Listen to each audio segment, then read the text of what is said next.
everyone, my name is Ryan, aka Rhyman, and welcome back to Rhyman's Bizarre Adventures in Katawa Shoujo.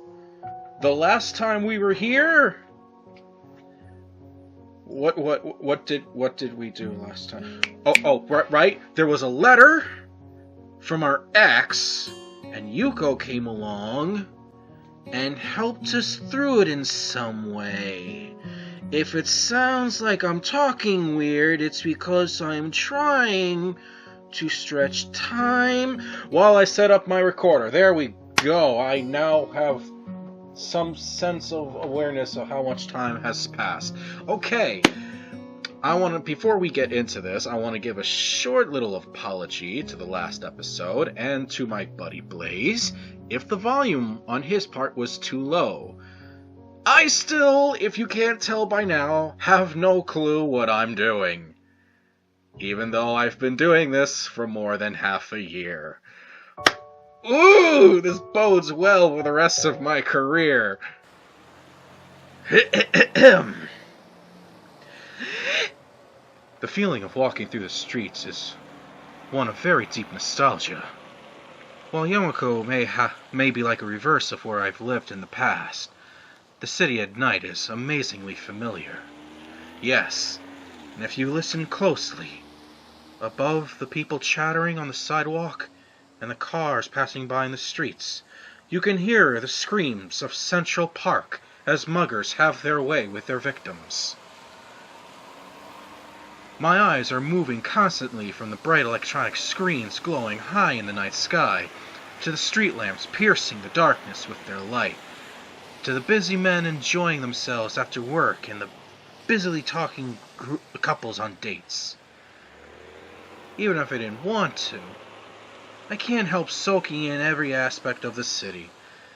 I savor its familiarity like a sweet candy sitting on my tongue. Ooh, piece of candy.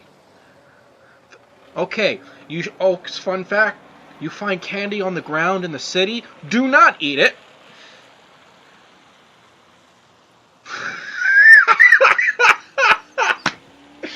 Oh my god, I look back on the screen, it's just the face waiting for me. Lily is walking to my left with her cane swinging to and fro, holding on to her sister's arm for guidance while talking to her. Compared to traveling by taxi or bus, being driven by Akira in a rather nice car was a much more enjoyable experience. Hello, Hanako. What's up, girl? Nice fucking hat. That's a good hat. I'm a hat guy, if you couldn't tell. Maybe not for the person on my right, though.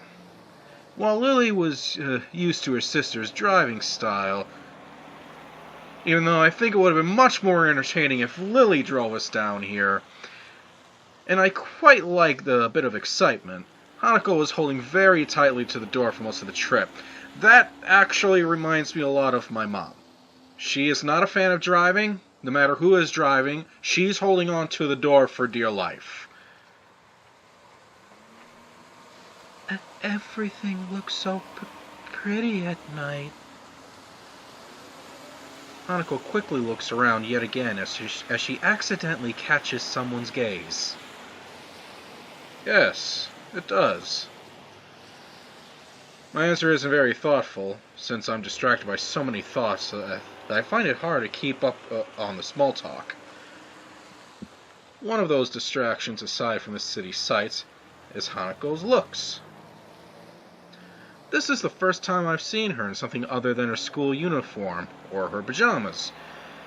It gave me pause when I first saw her outfit, when we met up at the school gate. Considering how much her head is lowered when people walk near us, I imagine that the hat she wears is more of a fashion statement. Well, it looks good. Hats are fucking awesome. While intentionally I was wary of Lily's plan to take us out into the city when the night fell, it became obvious that she had thought about this. Not many people have paid Hanako as much heed, since the darkness hides her scarring well. So, we're in the city. Any ideas what to do? Suddenly, Avenue Q's Life Outside Your Apartment starts playing in my head. Akira beams a smile. Something tells me that she's the one who's making this particular decision, even if her sister may have proposed to the outing in the first place. What did I do for your voice? Oh yes, maybe this was it. You'll see. Just follow us. I nod, and try my best to stifle a grimace. After what happened during Hanako's birthday party, I don't trust Akira's judgment all that much. We keep walking, and I notice that we're passing more and more cafes, restaurants, and other eateries. Every once in a while, a drunken man in a suit comes out of a bar, usually being supported by another.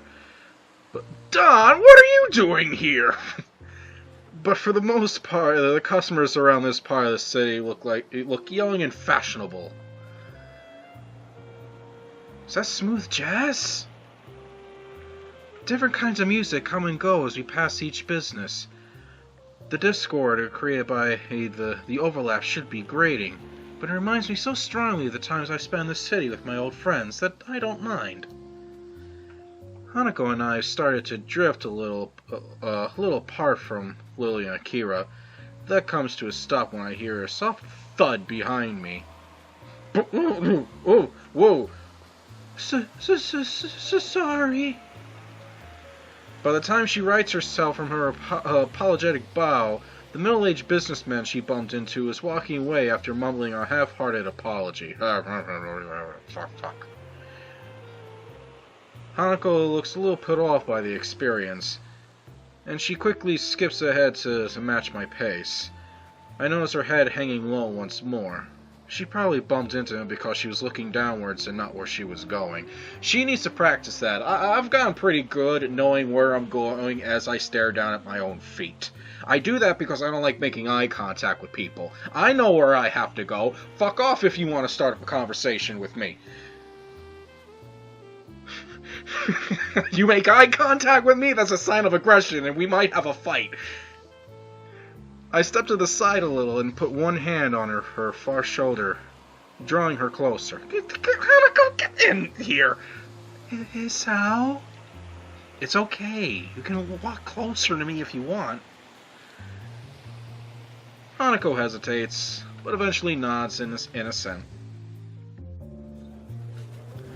Oh god, the gray ghost people are back. After a couple of times when I thought we'd arrived at Akira's destination, we reach our target. By now we're below the elevated walkways, and past the most garish and brightly lit places. I'm a bit surprised. The average age of those around us is distinctly older, and the smell of cigarette smoke is pretty thick. The area is far from seedy though, and it's a little amusing to see Lily's reaction to this smell of smoke. While it's masked by the low talking of around us, jazz music can be heard emanating from inside. Looking up at the dimly lit sign, it becomes obvious why. A jazz club? I have to admit, this isn't what I expected. Lily gives an amused snort and a smile. Somehow, I feel like I should have known it, Akira. As we talk outside, I notice more and more odd sideway glances directed our way. People awkwardly catch themselves staring and look away. It just makes it more obvious. I had noticed this occasionally when we were walking, but it's more pronounced now. I've never experienced anything like that in my life. An average-looking Japanese teenage got... yeah, okay. Just a little taller than normal, isn't the type to draw attention without making an effort. Hey, come on. Just because you're teenagers doesn't mean you can't have a taste, right? Well, I don't really mind the music, if that's what you mean. I don't mind either. She's only just managed to force the words out. It contrasts heavily to when we were alone in Yamako, and it disappoints me a little that she's so highly strung for what's supposed to be a good time out on the town. It's hard to read Hanako's face as she keeps looking downwards.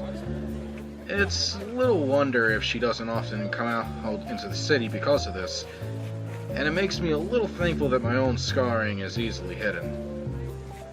Lily has a similar way of attracting people's gazes, but the reason is clearly different. She hardly looks like a native, and the same can be said for her sister. That much is far more noticeable than her blindness from a distance. She may not be able to see this for herself, but I have little doubt she can hear the odd whispered phrase from people who think they're out of earshot. "That's a tall bitch!" Be that as it may, she doesn't seem to show any sign of either annoyance or pleasure at the attention. Akira's still as confident as ever, though. Flashing a smile, she strides in with Lily by her side, and the two of us follow behind. I'd expected my eyes to need adjusting from the light inside, but it's not much brighter than outside. The music we'd heard is clear now, mixing with the sounds of glasses moving on the tables and counters, and the husky chatter of the patrons. Looking to my right reveals the music's source, a jazz group playing beyond some tables.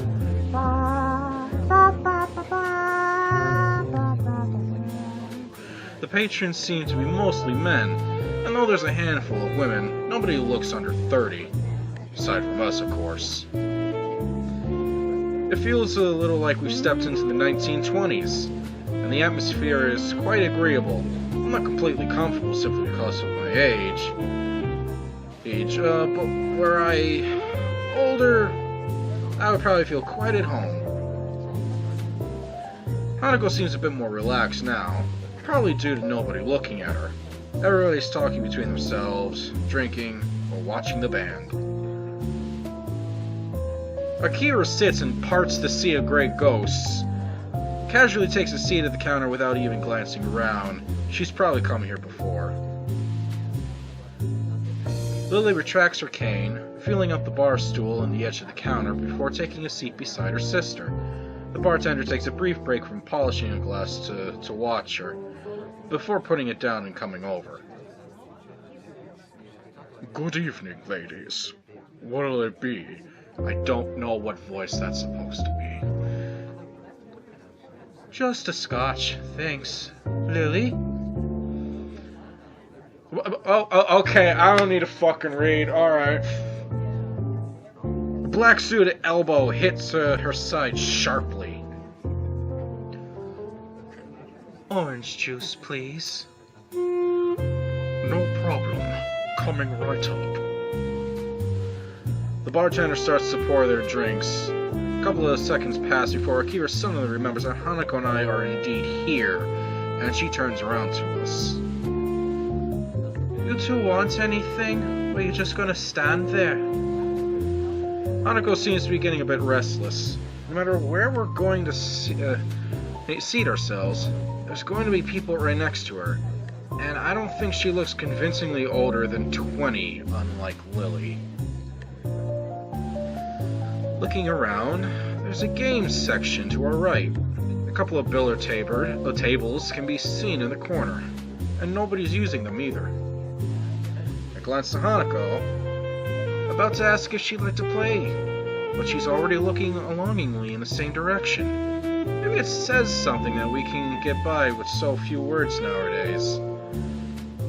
"We'll go play pool over there." Akira leans back to see past me, before shrugging and sitting back up. "Suit yourselves. More beer for me. It seems like you'll have to put up with only me for company. How unfortunate." "Have fun, you two."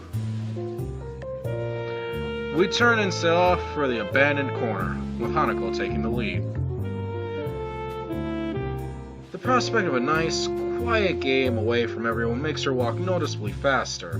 Her eyes stay firmly fixed on her prize. The tables of full size, with low and well lit despite the surrounding darkness, thanks to the brightly overhead lights.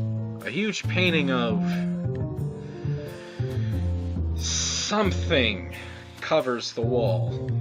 What, was the collector here and just was allowed access to the blank wall? What happened here? There aren't many people milling about this corner of the club, and I can see Hanako becoming a little less tense as a result. You know how to play? Yes, I do. I used to bullshit around with this in college. I'm no expert, but yeah, I do. Then, 8-ball? Sure! Hanako gets the chalk and 2 cues from the set of hooks against one of the walls, while I fetch the balls from the table's pockets and grab a rack from the shelf underneath. She patiently waits as I get the table set up. After slotting the final ball into the rack and doing some last adjustments, I can't read. I end up having to fight my perfectionist urges in getting the bottom row of balls exactly perpendicular with the edges. With the balls arranged and ready for play, I step back and take my cue from her outstretched arm. I carry out a quick inspection of the tip before I'm satisfied that it's in good condition. So you've played before? Once or twice. I just kind of know the rules. I'm calling bullshit. This woman's probably an expert and about to destroy my ass. The air between us feels a little awkward. She's still pretty nervous, understandably, given that we're in public. Eventually, the silence becomes too much for even Hanako, and she begins to quietly stammer.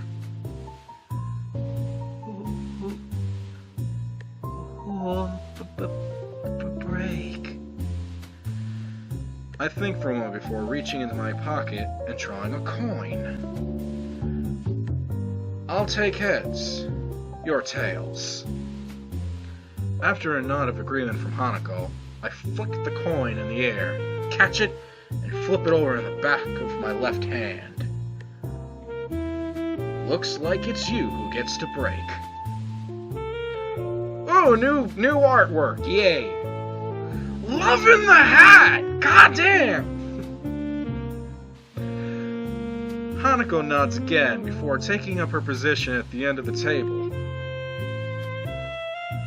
She's not usually this quiet around me, but I'm not wholly sure if it's because of the tidbit of information about her past that slipped out moments ago.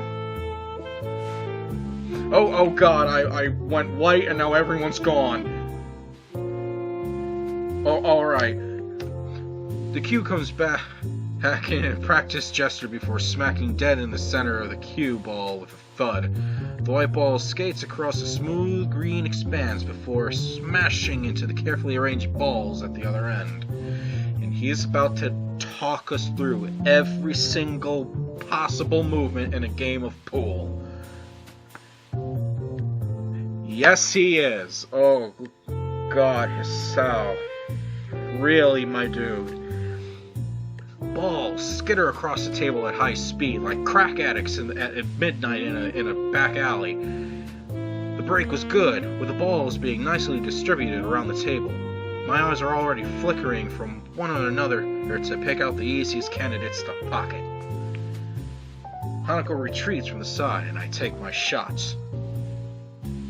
Well done. It's only after Hanako says that I realize the ball I was shooting at was sunk. I look at her and notice a small smile on her face. It's nice how playing games seems to loosen her up a little. I apologize. I ate several hours ago. Guess I'm stripes then. I take a step back and let her take the next shot. But she doesn't advance to the table. Rather, she looks down a little and rubs her arm. By now I can identify this is one of her gestures that means she wants to say something, but isn't sure enough of herself to do it. What's up? It's just...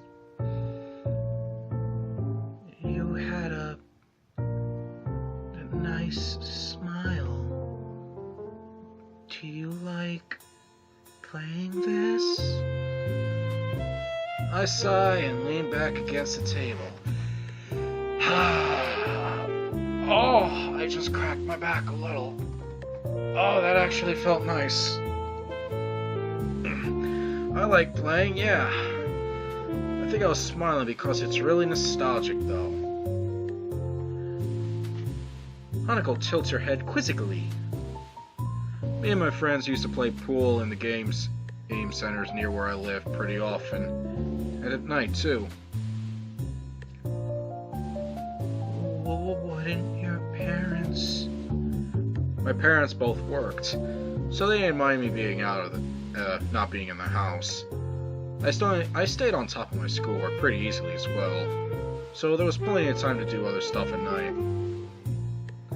Our conversation dies down, with Hanako's timidly getting the better of her. In response, I get off the table and let her take her turn shooting. And we get to return to this lovely picture. There aren't many solids in easy positions, so Hanako bends down and takes a while to line herself up properly. Hanako's expression is the same as when we played chess. A relaxed but focused concentration. Athletes sometimes talk about getting into the zone, where nothing unnecessary enters their mind, and I wonder if that's something she can do. Her posture is good. Better than mine, to be sure. It's very close to a textbook method of playing, whereas I tend to contort myself into whatever position I feel is most natural for the shot I'm taking. She lines up the cue. The cue comes back. And she does a couple of practice movements to make sure she's lined up correctly. Hanako takes the game so seriously.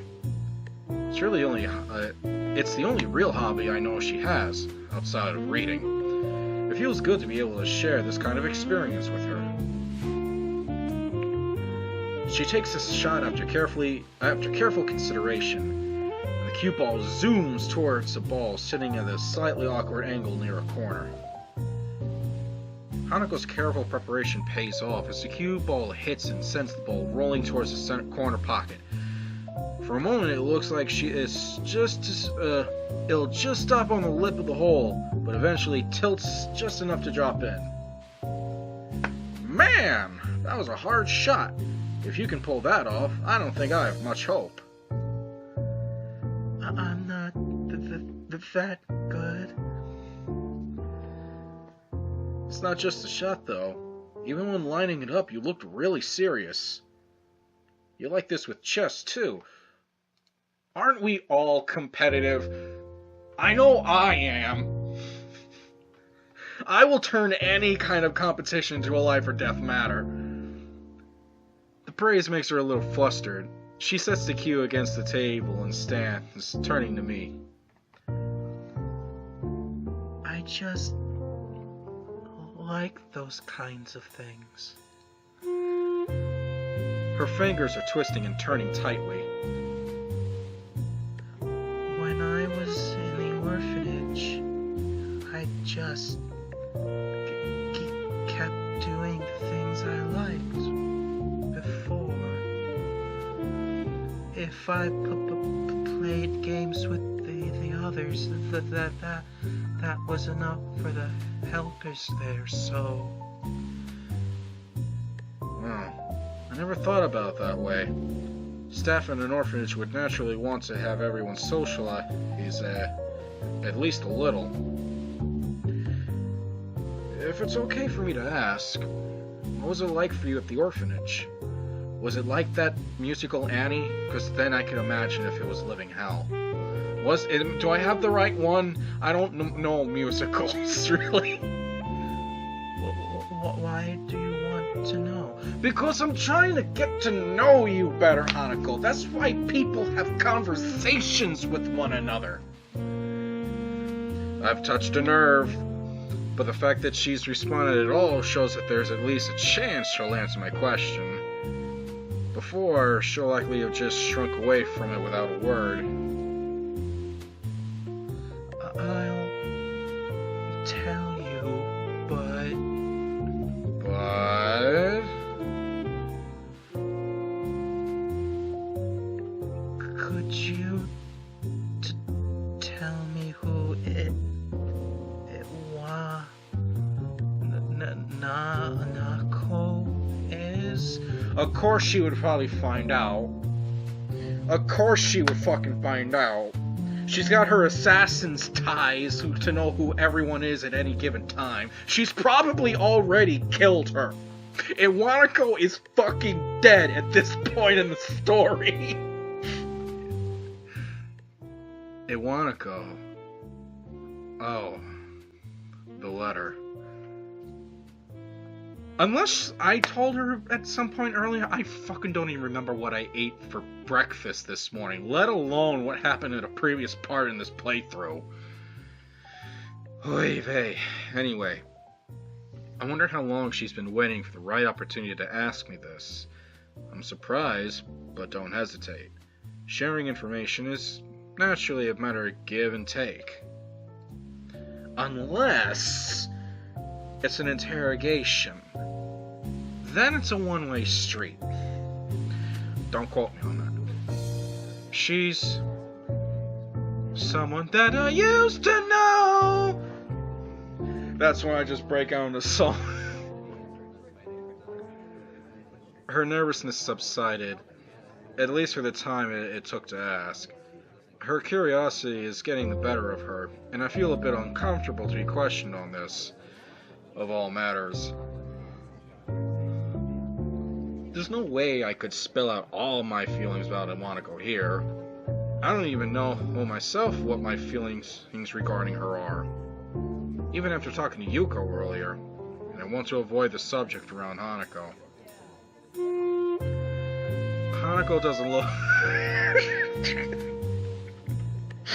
I'm sorry for randomly bursting out into laughter. My mind just immediately recapped to a few minutes ago on how Iwanako's probably dead by now.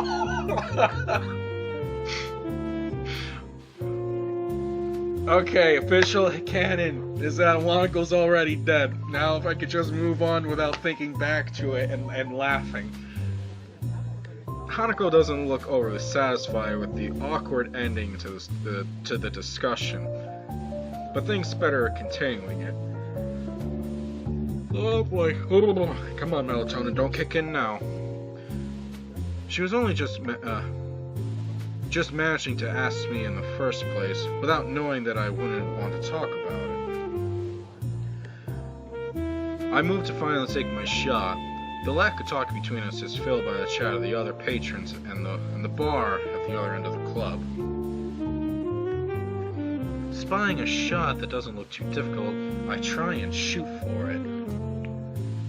The cue ball taps the ball, and the trajectory is about right, but I put too much power. It graces the corner of the hole and moves off to the side, just skirting the pocket. That's when I got overly angry from my competitiveness, shouted, "Fuck this," and broke the pool cue over my shoulder, over my shoulder, over my knee. I grit my teeth a little. I was pretty good at this game, and it's frustrating to have deteriorated so much. I step back and let Hanako take her turn, glancing towards the counter where Lily and Akira are sitting. They're talking busily between themselves, and seem to be having a good time. I turn back to Hanako as she takes her shot. With the same face as before, she lines herself up and sharply pushes the cue. Just as before, she sinks the ball she was aiming for. It drops into the side pocket more cleanly than her last, though. It looks as if she's getting a bit more into the groove of the game. Nicely done! She hesitates for a moment and begins to address me without turning her head. The orphanage was nice. It felt a bit like Yamaku does. And the staff was really kind. But as the years went on, I realized something. I was different. It feels strange to hear her speak so candidly about herself. She's audibly forcing the words out. It reminds me of when she insisted to tell me about the fire. What's my time? Doing good. Keep on going. Hanako must feel like she has to tell me so much things if I'm willing to tell her about my own past. Her grip on the cue tightens as she continues to speak. Most of the children there were up for adoption, just like I was. But unlike me, they gradually left, one by one. By the time I went to Yamako, I was among the oldest children there. Sounds to me like the orphanage's code for her assassination, group. And she's the last standing survivor. Alright, canon. For a while, I helped with some of the younger children. But eventually... I lay a hand on her shoulder. She's forcing herself by now. It's okay. She looks mildly surprised for a moment, but then nods before setting down her cue and turning towards me. Do you really think so? Yeah, I think so. Even while Lily's away, I'll be around to protect you, right? Hanako looks at me for a long time, and I'm taken a bit off guard. Her expression hasn't changed from before. I'm still looking somewhat maudlin, and silences between us aren't unusual. I think it's the fact that she's holding such a prolonged eye contact that makes me feel a bit odd. It feels as if she's judging me. It's very strange, vaguely uncomfortable feeling. Hanako? Remember what I said about the eye contact thing? It's a sign of aggression. I understand. Thank you.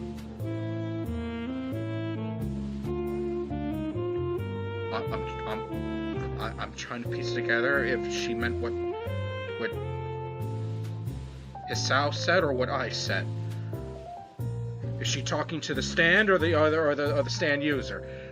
Can she see me? She smiles and looks away a little, but it feels stilted. Hanako isn't very good at faking emotions, and this is no exception.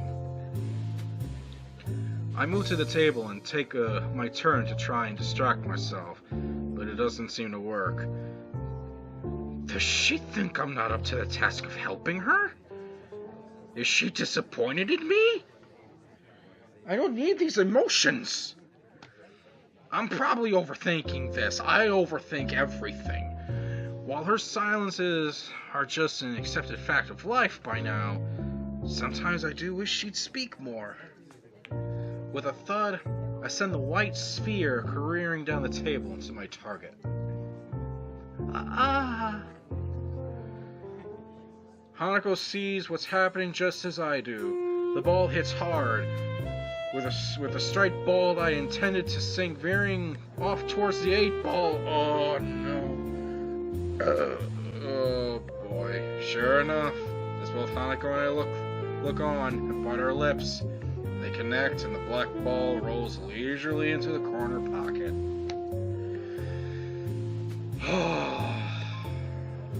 I think I've lost every game with everyone I've played with so far in this game. I've lost Risk, I've lost chess, Now I've lost the pool. Hey, just like in real life, I can't catch a break with this shit. All I can do is sigh. It looks like Hanako is smiling again, though, so maybe it wasn't for naught. That was an awful shot. You win. It seems I'm getting pretty rusty after all this time. Hanako bends down and begins to shoot the remaining balls into the closest pockets. I almost ask if we could play another game, but a quick check of my watch confirms that the night's getting pretty late. Lily and Akira appear to still drinking at the counter. Seems like we'll have to drag them away. Isao? I turn back to Hanako, who's still looking over the pool table shooting balls. Her voice sounds different from before. Like how? I need something to help me with this voice acting here. I'm here for you as well. Ah. Oh. My heart.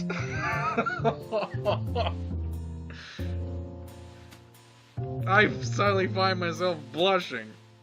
It's only natural that she respond this way, given what I said earlier. But it's still a shock to actually hear it. I got the assassin girl watching over me. Yay! Just what is my relationship with this girl? I want to protect her, to make her happy. I'm not really sure if that's something like love. But I don't think these are the same kinds of feelings I have for Lily either. I was wondering if the screen was going to zoom in any more on her face. Oh, I feel sorry for her, having gone through so much in her life. Her parents died in a house fire.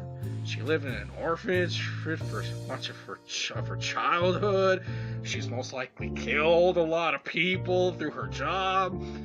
I can't imagine that kind of life. But I feel like there's so little I can do for her, especially now that Lily is going to be leaving the country. Hanako and I finish tidying up the table and cues, and pick up Lily and Akira on our way out of the club. More like dragging the both of them out. Feels like something's changed between Hanako and me.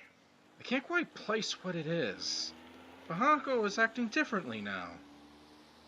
I feel like we're further apart, if anything. So, you enjoy yourselves. Hanako and I, they both nod and agree. The game was good. We both did learn more about each other. It's an honest answer. Lily appears to be a little distracted. Worried about the trip, Lily? She pauses before sighing and smiling weakly. A little. It means quite a bit. I'm never ready for these fucking screen shakes. The comment earns a clap on the shoulder from her sister. Hanako smiles back, too. You'll be okay, Lily. I hope you can enjoy your time over there. Thank you, Hanako. I'll try to. It'll be nice to be back with my family, after all, no matter how brief a time it may be. With that, the four of us begin to walk to the car park where Akira's car is. We continue to talk between ourselves, but it's mostly just small talk. I should be getting close to the end of the chapter, right when I was contemplating ending this shit for time. Woo! Yeah, dance a little bit for good timing. Alright, I'm gonna save and end it there. Yes, ladies and gentlemen, if you had any fun whatsoever traveling in this bizarre adventure with me, give the video a like. Share the video with others. We gotta keep getting this empire to grow. We're close to the fucking milestone of 100 subscribers. Then I can die happily. follow the Facebook page. Link for that is in the description below.